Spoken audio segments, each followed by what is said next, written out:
Donald Trump is very upset. It seems that after years of creating conspiracies to get his base whipped up into a frenzy, he can't now get them to drop the one that, for reasons still unknown, he wants to just disappear.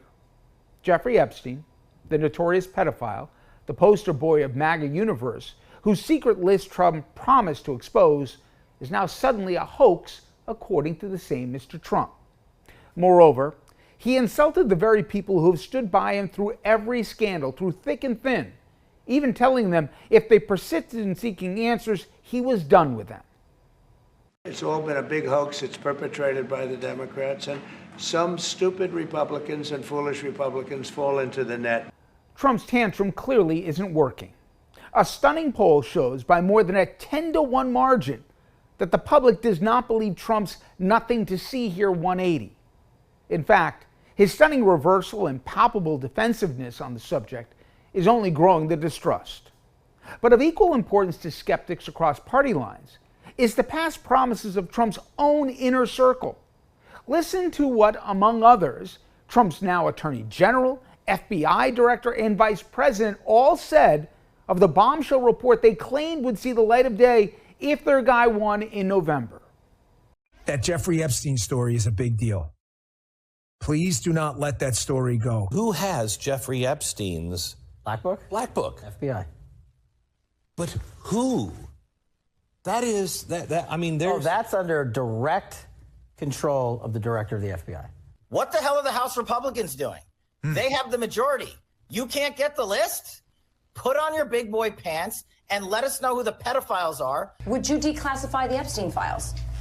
Yeah, I would. This isn't about Epstein or 9/11 or JFK or RFK. It is, but it isn't. It's about a bigger thing. If you're lying about that, you're lying about everything. Who's on the Epstein tapes, folks? Who's on those tapes? Who's in those black books? Why have they been hiding it? And this is something Donald Trump has talked about. The DOJ may be releasing the list of Jeffrey Epstein's clients. Will that really happen? It's sitting on my desk right now to review. That's been a directive by President Trump. Everything's going to come out to the public. The public has a right to know. Americans have a right to know. Trump's about face has apparently divided this inner circle. And even if he can keep them singing the same party song for a while, their coerced loyalty, interestingly, does not extend to his public faithful. The why, I believe, is fascinating. Now, for those of us who've covered Trump from even his early portion of his career, it's undeniable that he only cares about himself. His aversion to the truth and indifference to who he hurts is as consistent as the sun rising every morning. But to his base, they somehow see his coarse bluster as authentic, that he'll be the only guy who'll pull the covers back and show what's really going on and tell it like it is. That this is the utter opposite of truth doesn't matter, to the point his base loyalty has almost always been unprecedented loyal. But the Epstein affair, it's changed that calculation.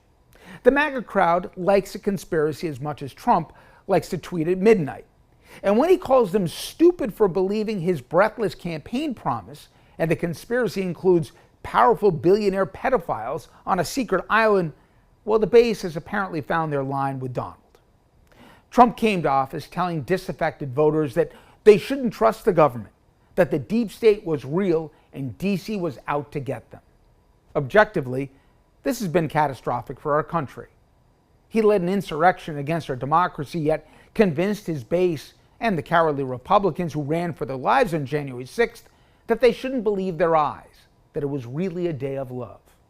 Vaccines that cured diseases now can't be trusted, and so on and so on. Truth has been the biggest casualty. Now, Trump is telling these same folks to trust the same government officials who just months ago said this scandal was seismic and now suddenly non-existent. Couple this with the fact that Trump is on record as calling Epstein a longtime friend whose notorious Manhattan brownstone he was a regular at. You don't have to stretch your imagination to guess what Trump would be saying if, say, Biden was president and had that prior Epstein relationship and suddenly told the country to stop asking him questions about it. MAGA isn't buying this, and surprisingly, a growing number of Republicans on Capitol Hill aren't either. To me, this tells me while they're worried about crossing Trump still, the issue really matters to their voters who will decide if these lawmakers keep their jobs next November. So while Trump tries to change the subject, threaten supporters, and even laughably blame Democrats for it, it's obvious he's worried, and worried for good reason. He created this monster, and now he's lost control of it. Stay tuned, my friends.